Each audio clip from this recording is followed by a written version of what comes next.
una transmisión conjunta de las radios que piensan.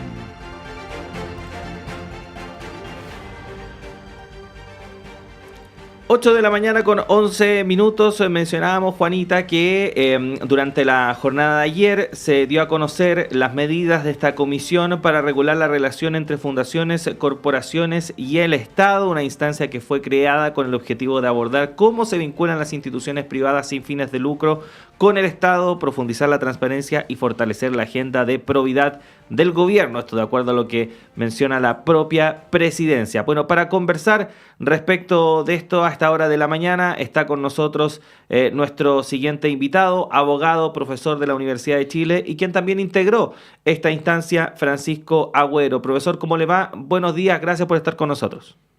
Hola, buenos días, ¿cómo están? Muy bien, con ganas de conversar respecto de lo que son estas medidas, cómo fue el trabajo de la comisión. Preguntarle en primer lugar qué fue lo que diagnosticaron, cuál fue el diagnóstico al que llegó esta instancia y que impulsó finalmente la realización de estas más de 40 medidas. Bueno, primero, esta instancia surge por varias irregularidades que están siendo investigadas, ¿no? Cada día nos sorprende una nueva, entonces yo diría que el trabajo de la comisión fue motivado por estas circunstancias que iban apareciendo, que tienen algunas particularidades. Eso es lo primero. En el diagnóstico nuestro, bueno, lo primero es que hay varios tipos de problemas, ¿no? No es un único problema con las instituciones privadas sin fines de lucro. Tenemos distintas instituciones privadas sin fines de lucro. Algunas parecen ser casi totalmente estatales, diríamos como una no ONG, ¿no? Y otras son ONGs. Dentro de la sociedad civil que colabora y que se asocia, tenemos algunas que cumplen funciones estatales, como les decía, otras que no tienen casi financiamiento estatal, otras que están en la mitad, otras que reciben financiamiento, pero es para colaborar con actividades del Estado, ¿no? Entonces, tenemos distintas realidades y eso es un parte del diagnóstico, ¿no? Otra cosa que no deja de sorprender es que el Estado centralizado no tiene información precisa de cuánto se está transfiriendo a la sociedad civil. No es como uno diga, aprieta un botón y diga, no, cuesta mucho obtener esa información. Entonces, de todos estos diagnósticos y elementos, emitimos estas 45 más una, diría yo, recomendaciones en los 45 días que tuvimos de trabajo. Abogado, buenos días. Estas recomendaciones se centran exclusivamente en la relación entre el Estado y las fundaciones o las organizaciones sin fines de lucro, ¿o hay recomendaciones que podrían ser aplicadas en general a todo nuestro sistema institucional para frenar la corrupción? Si bien el foco estuvo en esta relación entre el Estado y la sociedad civil, diríamos, ¿no? Pero alguna que no es tan sociedad civil, como les decía, hay otras recomendaciones, ¿no? Ese es el eje de la preocupación, pero parte del problema está en el diseño y elaboración de la ley de presupuesto, ¿no? La ley de presupuesto todos los años se envía a fines de septiembre y tiene algunos problemas en cómo se clasifica el gasto, ¿no? Ese es un problema, diríamos, general. También tiene recomendaciones más generales, por ejemplo, en temas de lobby, que es un tema que si bien se ha avanzado en Chile, hay algunos ámbitos del lobby que no están siendo cubiertos. Otra cosa que ha sido conocida en estas ya, no sé, 8 o 9 semanas del escándalo, es que algunos de los conflictos de interés han sido con exparejas, diríamos en buen chileno con expololos, ¿no? Entonces, en el derecho chileno, en el derecho público, no es clara que hay una inhabilidad expresa respecto a las parejas, no formalizadas las hemos llamado, ¿no? Diríamos, Sí. las relaciones de pareja que cada vez son más habituales, ¿no? Y no necesariamente hay un matrimonio o hay un acuerdo de unión civil. Entonces, también abordar esas relaciones como inhabilidades, ¿no? Esto podría parecer de perogrullo, pero no se ha hecho. Entonces, hay propuestas más amplias, ¿no? Es decir, no solo ese es el foco, pero hay algunas cosas que diríamos que están alrededor eh, que era necesario abordar, porque también no hay que ser, no hay que olvidarlo, esto está en un problema de corrupción y probidad, diríamos un poco, no solamente esta relación entre el Estado y sus instituciones colaboradoras, pero también en el marco general más de probidad y corrupción. Profesor, bueno, son 40 medidas, lamentablemente no las vamos a poder abordar todas una por una, ¿no? Pero a su juicio, ¿cuáles son las más urgentes o las más necesarias de implementar? Bueno, hay distintas urgencias, hay distintas propuestas, algunas requieren proyectos de ley, algunas no requieren gasto fiscal, porque muchas veces la barrera es que hay que si uno quisiera rediseñar una institución que fiscalizara todo esto, requiere gasto fiscal. Tenemos una institucionalidad muy pobre, hay que decirlo, y así lo decimos nosotros. El Ministerio de Justicia son muy pocos funcionarios, son como 5, así de increíble, 5, menos de 10, que fiscalizan a algunas de las corporaciones y fundaciones. Otras son administrativas. Si yo diría cuáles son las más importantes, bueno, lo primero es que necesitamos una regulación general y permanente de cómo se relaciona el Estado cuando transfiere a la sociedad civil algunas funciones, ¿no? Una ley de transferencias públicas, ¿no? Eh, es equivalente un poco a la ley de compras públicas, pero cuando el Estado no está comprando, porque cuando el Estado compra, recibe algo. Ustedes cuando compran, no sé, un computador, reciben el computador, ¿no? Acá muchas veces el Estado contrata, pero no contrata para obtener algo, sino que contrata para que se realice una prestación. Actividad de fomento. Es una ley general que se necesita. Yo creo que esa es de las más importantes, porque va a dar un marco general permanente que no lo tenemos hasta la fecha, ¿no? Y que también sea supletorio a algunas leyes especiales. A mí me gustan algunas medidas que se propuso en materia de fiscalización y control, que esa es otra cosa, y que también pueden hacer que cambie la revelación de los ilícitos asociados a corrupción.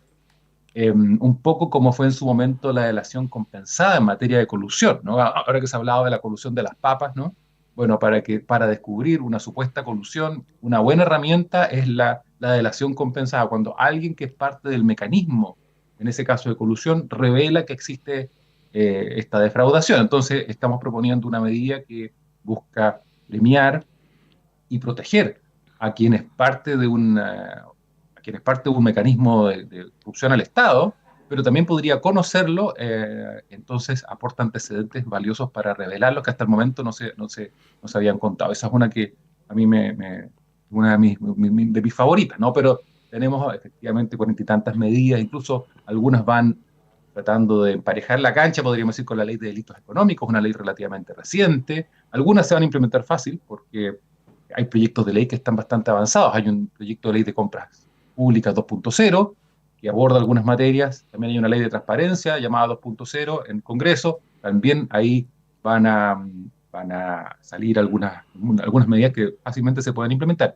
Otras también requieren apoyo. Hay un proyecto de ley que probablemente va a tener que requerir un nuevo impulso. Se abordó en materia tributaria, que es la ley del destinatario final o el receptor final o beneficiario final de muchas platas públicas y que lamentablemente es muy difícil saber en Chile quiénes son.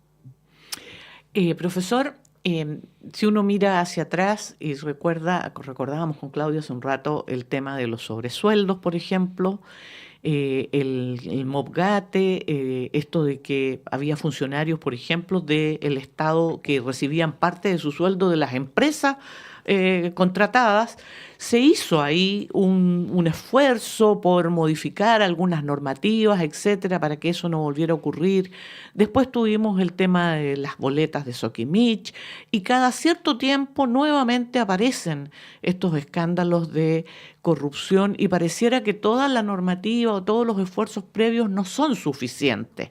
De parte de la oposición ahora ya empezaron a surgir algunas críticas a este informe que ustedes elaboraron diciendo que no abordaba el tema de la corrupción en el fondo.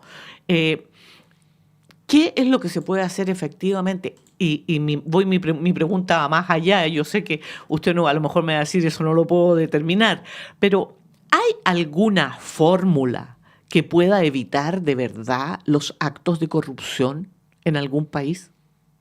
Ya, bueno, como usted decía, efectivamente llevamos más de 25 años pensando medidas de manera ocasional a propósito de escándalos. Y esto, uno diría, pero ¿cómo es posible? Bueno, en otros países es más o menos parecido. En Estados Unidos la regulación también a veces responde a escándalos. Eso no es tan sorprendente, aunque nos puede parecer sorprendente. Eso es lo primero. Se han ido haciendo avances, primero incorporando el tema de probidad, que no existía en materia no existía explícitamente respecto a los funcionarios públicos.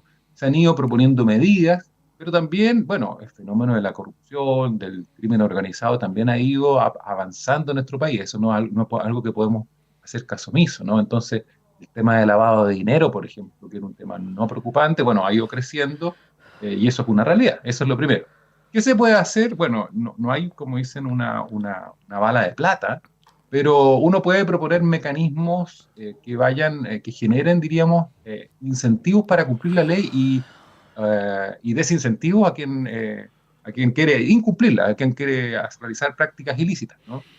Eh, ¿Qué se puede hacer? Bueno, uno puede confiar en las instituciones que hay, pero las instituciones que hay a veces tienen otras funciones, exceso de trabajo, incluso podrían ser objeto de corrupción. Esa es otra realidad. Es decir, podemos confiar en nuestras instituciones, pero también ellas pueden ser corrompidas o tener funcionarios que tienen cierta desidia, ¿no? Entonces, algunas de las medidas que estamos proponiendo acá buscan un poco transferir, diríamos, incluso a la sociedad civil, parte de la fiscalización, ¿no? Algo de eso en Chile ya lo hemos visto con las asociaciones de consumidores en materia de protección del consumidor, donde si bien tenemos un CERNAC bastante robusto, grande, con muchas facultades, también la sociedad civil, las asociaciones de consumidores, pueden realizar una tarea de fiscalización, ¿no?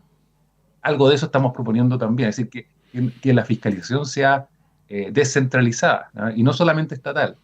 Eh, Se tiene que avanzar en materia de transparencia. Algunas de las leyes que se está proponiendo cambiar tienen ya 20 años de vigencia sin cambio. Esa es otra cosa. Uno diría, tal vez nos está faltando de manera permanente estar revisando como Estado, gente de izquierda, derecha y centro, qué ajustes hay que hacer, ¿no?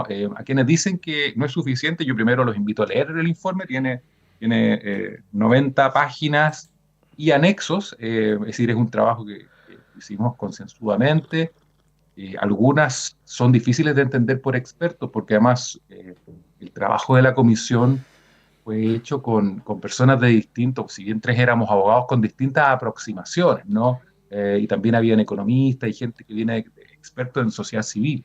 Entonces, yo llamaría a la gente a leer, si tienen el informe, o las medidas. Algunas cuesta entenderlas en su mérito, pero yo creo que algunas van a hacer un avance significativo. Ahora, esto es una cosa de ajuste permanente, no es una cosa que uno hace una ley y se resuelve, porque por supuesto van a buscarse maneras de eludir, gente que diseña mecanismos bueno, y también para defraudar, esa es otra cosa. Eh, Parte de las cosas que hemos conocido estos días son bien sorprendentes, son cosas como diría, eh, que, que, que tal vez fallan los incentivos, ¿no? Pero también creo que es oportuno que se están descubriendo estas cosas ahora y no más adelante, donde podrían ser montos mucho mayores. Estamos conversando con el abogado académico de nuestra casa de estudios, integrante además de la Comisión de Probidad que ayer entregó sus propuestas al gobierno. Nos referimos al profesor Francisco Agüero, con quien estamos conversando a esta hora de la mañana.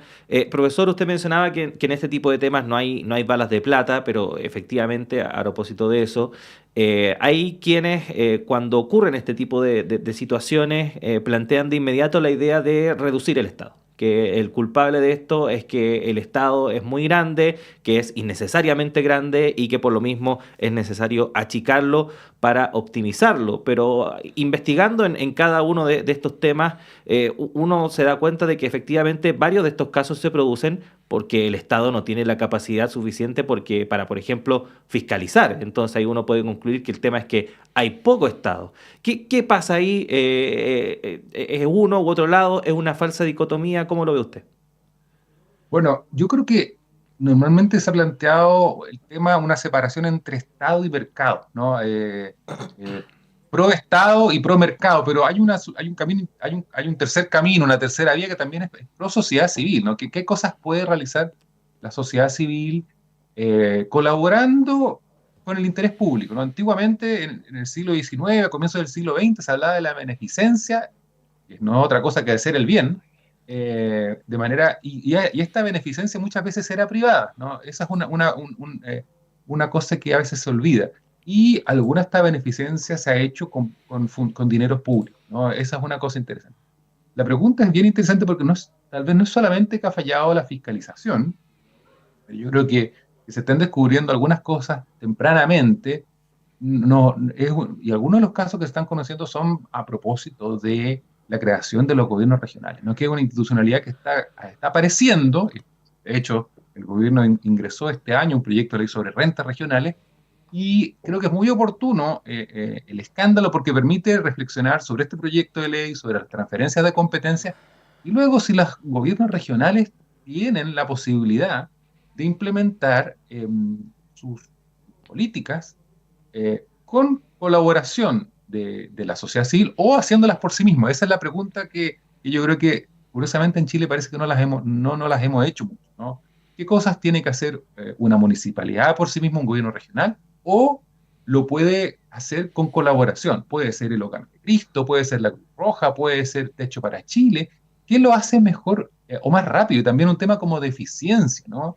Yo creo que parte de la pregunta de la eficiencia es que algunas de estas reformas que se han ido haciendo eh, le hacen el quite a una tremenda pregunta que es un Estado más eficiente, ¿no? Entonces, parte de la fundación o parte de las corporaciones municipales muchas veces logran ejecutar más rápido que el mismo municipio las cosas, ¿no? Entonces, porque vemos que tal vez entre la toma de razón, los controles, se está haciendo más lento y engorroso llevar a cabo un programa político en 4 años en el caso de un alcalde que además tiene elecciones literalmente en 3, entonces tengo 3 años para hacer cosas, ¿no?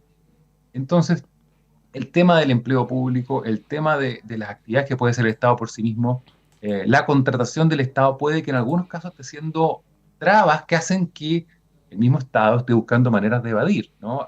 O hacerlo más eficiente o más rápido, sin perjuicio, creo yo, de que a veces también hay defraudaciones puras y duras, ¿no? Entonces, esa reflexión creo que es una de las cosas que estamos recomendando como medida no legislativa que se evalúe esto, qué tareas pueden hacerse mejor por la sociedad civil. Tal vez una municipalidad pequeña no tiene la capacidad pero un gobierno regional grande sí. Entonces, son distintas, son reflexiones que nos han hecho y de hecho es una de los temas que más nos sorprendió, incluso dentro del propio Estado a veces esto no se hace mucho. El presidente ayer decía que esta es una de las cosas que el informe aborda, ¿no? Y que él también tiene una proposición. Él lo decía cuando se reunió con nosotros, un poco este es un tema no es solamente pro Estado, sino que también, bueno, qué cosas la sociedad civil lo puede hacer mejor, más rápido, a veces de manera ocasional, y no hay que también tener funcionarios contratados por una tarea que puede ser ocasional. Es decir, es una reflexión que creo que vale la pena hacer por cómo nos hemos llevado, estamos haciendo esto hace mucho tiempo. Hemos conversado con el abogado, profesor de la Universidad de Chile e integrante de la Comisión de Probidad que acaba de entregar, ¿no es cierto?, el informe al presidente de la República, el profesor Francisco Agüero. Le agradecemos muchísimo que nos haya explicado qué es lo que se hizo en esta comisión y cuáles son las medidas propuestas. Muy buenos días, profesor. Buenos días, que estén muy bien. Muchas gracias.